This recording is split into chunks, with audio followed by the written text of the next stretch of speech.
They wheeled me to the front door like I was luggage someone forgot to claim. My son kept saying it was temporary. Just for a few weeks, Mama, till the house is ready and I get this new job settled. He hugged me too long, the way people do when they're hiding a short goodbye. Then he handed a clipboard to the lady with the neat bun and the soft voice, and said he'd be back on Sunday with my robe, my Bible, and the photo of his daddy in uniform. Sunday never came. I don't remember crying that first night. I remember the hum, the oxygen machines down the hall, the vending machine blinking exact change, the TV in the lounge telling the weather to people who no longer plan their days around it.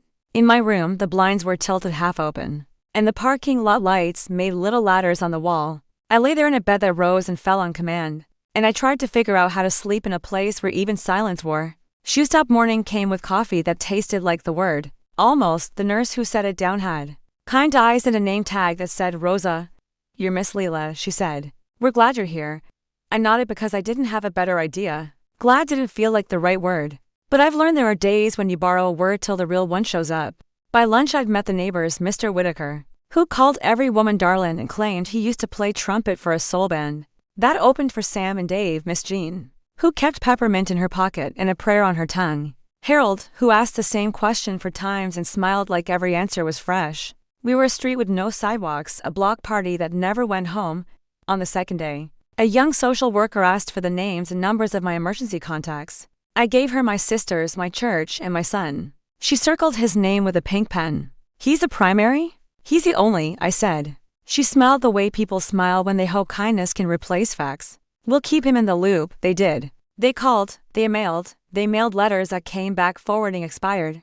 Weeks stretched. Seasons flipped. Somebody's grandbaby learned to walk between the visitor chairs. Someone else's husband learned how to sign his name again, slow and careful, like a new language. And me? I learned the map of that place the way the sunlight slid down the hallway at 4. The sweet spot on the patio bench where the breeze felt like good news. The schedule posted on the bulletin board that told me what the day planned to do, if I didn't interrupt it. I kept a little notebook, the kind you buy at the dollar store with paper thin as onion skin. On the first page I wrote a sentence I wasn't sure I believed: "I am still here." Every morning I added 3 more lines. Not poems, not prayers exactly. Just proof. 8:05 Will to breakfast. Mr. Whitaker swears he saw a bluebird on the fence. 12:10.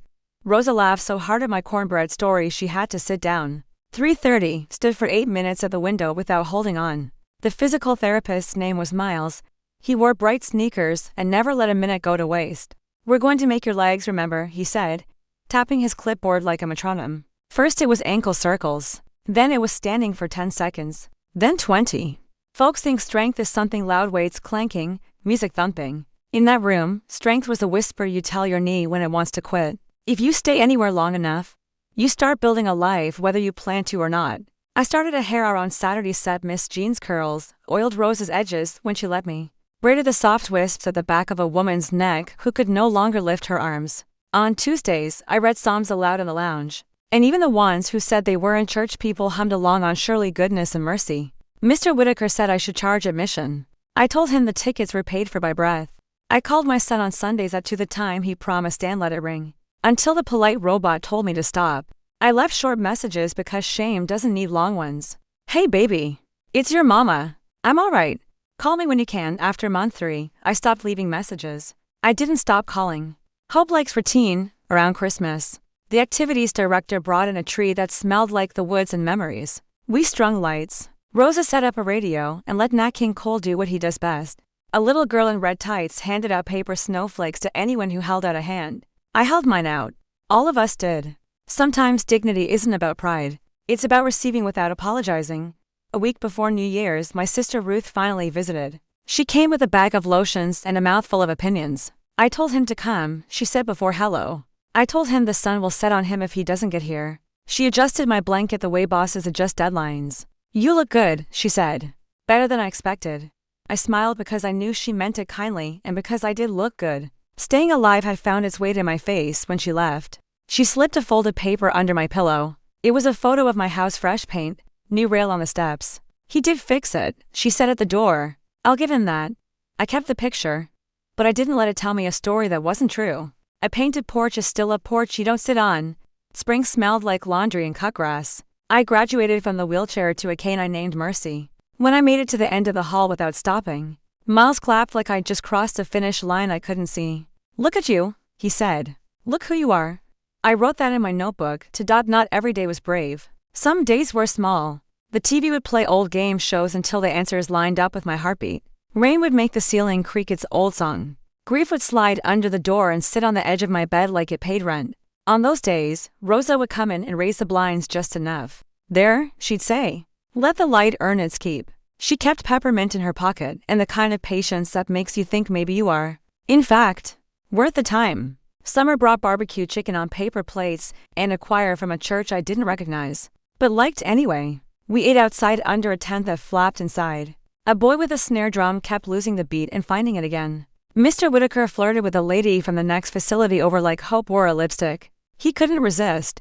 And me? I danced in my chair, a slow shoulder sway that didn't ask permission from my bones by fall. I had a key to the craft closet and a Wi-Fi password no one had bothered to change since 2019. I set up a letter table every Thursday for folks who wanted to write someone grandkids, old neighbors, the past. I stamped envelopes and taught shaky hands how to steady themselves long enough to say I miss you. Some letters came back unopened.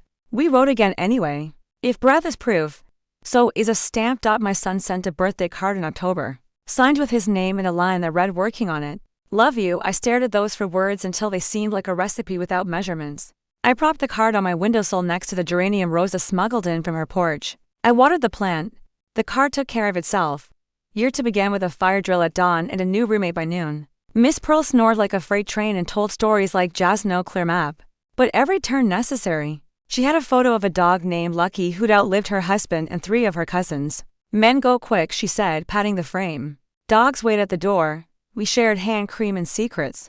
When she cried at night for reasons she didn't know how to name, I hummed her through it. When it was my turn to cry, she pretended to sleep and gave me privacy the way kindness does, quiet and complete.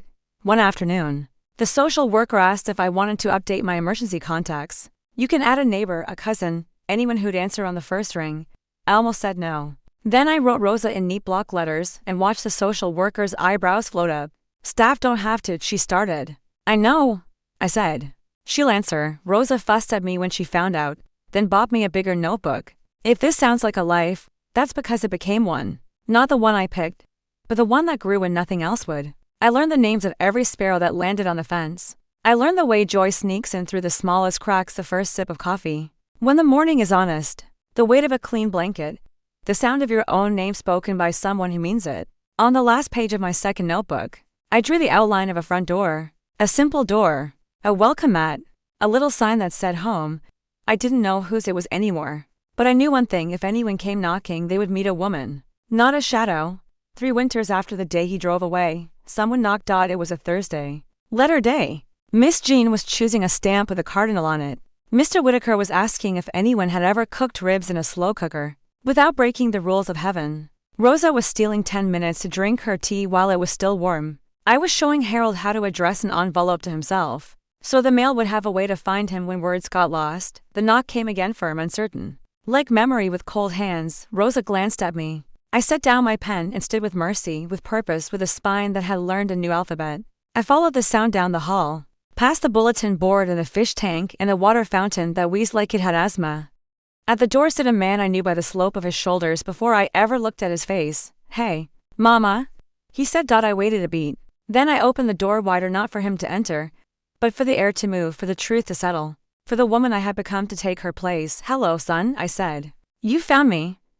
He looked smaller than I remembered. Not shorter, smaller. Like time had taken a little piece of him each morning and never given it back. His hair had gone gray around the edges, and his clothes hung like he'd borrowed them from the man he used to be. For a long time, neither of us spoke. The hallway smelled like lemon polish and old paper. The air conditioner hummed. Somewhere down the hall, someone laughed at a joke from the TV. Life didn't stop just because my past was standing at the door. "Can I come in?" he asked finally. His voice trembled, the way people sound when they're rehearsing forgiveness. I stepped aside, just enough. "It's your feet, son," I said. "You decide where they go." He came in slow, looking around like a stranger in a church that used to be his. The room was clean. Rosa made sure of that. My quilt was folded just right, and the vase by the window still held fresh flowers. He glanced at the picture of him and his daddy in uniform. His eyes softened. "You kept it, of course," I said. It's part of the story. He sat on the chair by the bed. The same one Miles used when we practiced walking. He looked to the floor, hands clenched between his knees. Mama, he said quietly, I don't even know where to start. Then start where it hurts, I said. That's where the truth usually lives. He let out a long breath. One of those sighs that's more confession than air. I didn't come back because I didn't think you'd want to see me. I thought maybe you were better without me. Better? I smiled a little. Baby, mothers don't get better from forgetting. We just learn to breathe around the hole. He nodded, eyes glistening. I know I messed up. I told myself I was doing the right thing, that you needed more care than I could give, that you'd make friends, get help. But that was just me trying to quiet my guilt, son, I said softly. Guilt is loud because it wants to be heard. The trick is listening before it starts shouting. He looked at me like a child again. I came to take you home, he said. The house is ready. I fixed the porch. I got room for you. You shouldn't have to stay here anymore. I studied his face. That hopeful face that still thought redemption was a set of keys in a car ride. This is my home now, I said gently. I built a life here. Friends, purpose, peace. You can't take someone home when they're already there. He swallowed hard. I thought you'd want to leave, I did once. But then I realized I didn't want to leave. I wanted to be remembered. That's not the same thing. He looked at the floor again. His shoes were scuffed, the laces frayed. He hadn't been taking care of himself either. 3 years, he whispered. I don't even know what I was doing half the time. I was chasing everything but the thing that mattered. That's how we lose people, I said. We start measuring love by convenience instead of presence. He nodded. And the silence between us started to feel like healing instead of punishment. He looked up again. You look strong, Mama. I am, I said simply. Strong enough to forgive you, but not weak enough to start over. He smiled then. Not a happy smile, but a grateful one. The kind that says I see what I almost destroyed. For a while, we just sat there. He told me about the job he lost, the apartment he left, the woman who walked away because he couldn't love her without guilt following him home. I told him about the garden Rosa helped me start out back, the book club that didn't actually read books, and the card games that got louder than church on Sundays. You've been living, he said softly. I've been surviving, I corrected. Living is what I'm starting to do now. He nodded, then said, Can I come back next week? You don't need my permission, I said. But I'll tell you this, if you come because you want to see me, not because you're sorry. He stood up and looked at the door like it was both a blessing and a burden. I'll come, he said. Every Thursday. I smiled. Then I'll make sweet tea. When he left, Rosa came in quietly, wiping her hands on her apron. That your boy? Yes, ma'am. He looks scared. He should be, I said. He's meeting the mother I became after he left. Rosa chuckled. You gotta let him off easy? Easy, I said, turning to the window. No. But I'll let him earn it. Outside, the sun was setting behind the trees. The sky was a color of forgiveness, gold bleeding into blue, stubborn and soft at the same time. I thought about how time doesn't heal all wounds. It just teaches you how to live with the scar. That night, I opened my notebook, the new one, the one with the gold cover, and wrote, he came back. But he didn't find the woman he left. He found the woman I became. Then I closed the book, turned off the lamp, and let the quiet sit beside me like an old friend. The first Thursday, he was 15 minutes early. I saw him through the window, standing in the courtyard by the oak tree, holding two paper cups from the coffee shop down the street.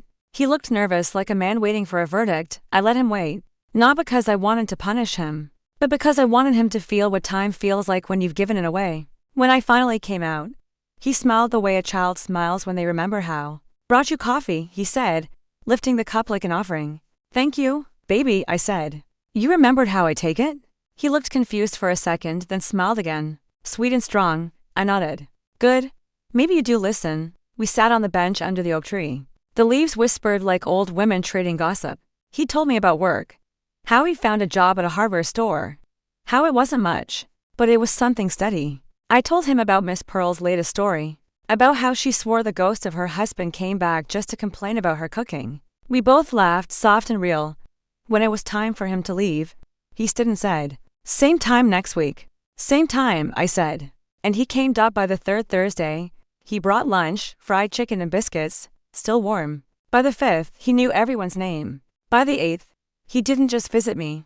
He visited the others too. He started helping Harold write his letters, taught Rose's grandson how to throw a baseball in the courtyard. The nurses began to greet him with smiles instead of polite nods. I'd sit by the window and watch him laugh, and a part of me would ache, not with anger anymore, but with something gentler. Regret maybe, or the kind of love that's been trimmed down to something honest. One afternoon, he sat quietly after lunch. His hands fidgeted with the paper napkin, twisting it into knots. "Mama," he said finally, "I need to tell you something." "Go ahead, son." "When I left you here, it wasn't just because of the job. I didn't know how to take care of you. After Daddy passed, it was like every time I looked at you, I saw how much I'd failed him. I thought if I put you somewhere safe, I could stop feeling guilty." I leaned back and studied his face. He was still my boy, just older, sadder, and finally telling the truth. "I know," I said softly. "And you were wrong. But at least now you know why." He nodded, tears gathering at the edge of his eyes. "I thought I could fix it with visits, with flowers, with money. But I can't." "No," I said. "You can't fix the past. But you can honor it. That's the only way forward." He reached for my hand then, hesitant, like touching glass that might break. I let him. His fingers were warm, trembling, real. "Mama," he said, voice cracking, "I don't deserve you. None of us deserve love, baby." I whispered. "That's what makes it grace." Time started to move differently after that. Our Thursdays turned into habits, good ones. He'd tell me about the customers at the store, the way they asked for things he didn't even sell. I told him about the new residents, how Miss Jean started a choir and somehow got everyone to sing Amazing Grace. Even when they couldn't hold a tune, we talked, we argued, we healed. Sometimes I scolded him like the child he used to be. Sometimes I listened like the woman I'd become. Once, he asked me if I was angry at him. I told him the truth. I was. But I'm not anymore. Anger's a heavy coat, son. You wear it long enough, it starts wearing you. He smiled, looking out the window. "I didn't think you'd ever talk to me again." "Then you don't know your mama," I said. "I might not chase after you, but I'll never close the door." He nodded, quiet, and said something I'll never forget. "I thought I came here to bring you home, but I think you brought me home instead." Winter came again, but it didn't feel as cold. I spent Christmas surrounded by the kind of family you build, not just the one you're born into. Rosa brought sweet potato pie. Mr. Whitaker wore a Santa hat that didn't fit, and my son sat beside me, carving turkey with hands that had finally learned gentleness. When everyone started singing carols, he leaned close and whispered, "Thank you for not giving up on me." I smiled, resting my hand on his. "Mothers don't give up, baby. We just wait until the lesson's learned." He chuckled softly, then said, "You always got a sermon in your pocket. Somebody's got to keep you out of trouble," I said. That night, after the lights dimmed and everyone went to bed, I sat by the window again. The moonlight touched everything in silver, my notebook, my cane, my heart. I thought about how he'd walked me into this place 3 years ago, guilt heavy on his shoulders, and how he'd walked back into my life with humility instead. We'd both changed. We'd both survived. I opened my notebook and wrote my final entry for the year. He found me in the place he left me, but I was no longer waiting to be saved. I had already forgiven him and myself. Then I closed it, whispered a prayer that didn't ask for anything, and went to sleep knowing peace had finally found me where love had left me. I'm 81 now. Rosa retired last spring. She still calls every Sunday to ask if I'm drinking enough water. Mr. Whitaker passed quietly in his sleep. The trumpet on his nightstand gleamed like a medal. Miss Jean went home to her daughter in Atlanta, and the staff says the hallways have been quieter ever since. The place feels emptier these days, but not lonely. Lonely is when you're surrounded by silence that doesn't know your name. Emptiness is quieter. It's a space you keep open for peace to sit down. Every Thursday, the door still opens. My son doesn't miss a single week anymore. He comes in with his little girl, my granddaughter, and she always runs ahead of him. All curls and questions. "Grandma Lila, tell me a story," she shouts, as if my voice lives just for her. So I tell her one, sometimes about angels, sometimes about her daddy when he was small, sometimes about the woman who learned how to start over in a place meant for endings. She listens like every word might be a key to the world. And maybe it is. When my son looks at me now, there's no shame left in him. Only something softer, gratitude maybe. The kind that doesn't need words. He fixes my flowers, straightens my blanket, and sits beside me without asking for forgiveness anymore. He knows he already has it. What he's learning now is something harder. How to forgive himself. He told me last week, "Mama, I think about what I did every day." I smiled and said, "Then think about what you do now instead. You show up, you stay. That's how you build redemption. One visit at a time." He nodded, eyes bright with something that looked like peace. "I guess I'm learning from the best." "You better be," I said. "I charged you enough tears for tuition." Sometimes at night, I look around my little room, at the quilt folded neat, the photo of my husband in uniform, the notebook stacked in the drawer, every one of them filled. Every page proved that I was still here. I used to think growing old meant losing pieces of yourself. Your strength, your independence, your memories. But it's not losing. It's trading. You trade what you can no longer lift for what you can finally understand. And what I understand now is simple. Life doesn't owe you comfort. It owes you chances to begin again, to forgive, to love in ways that surprise you. I think about the woman I was when I came here, afraid, broken, certain that being left behind was the end of my story. Now I see it for what it was, the beginning of my becoming.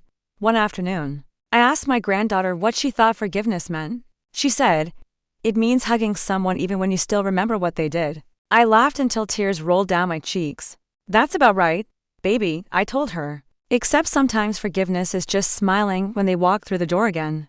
The seasons come and go. My cane sits by the door, mercy still carved on the handle. My son walks me to the garden sometimes, and we water the flowers together. He always asks, "Do you ever regret staying here?" And every time, I answer, "Not once." Because if I hadn't stayed, you never would have come back.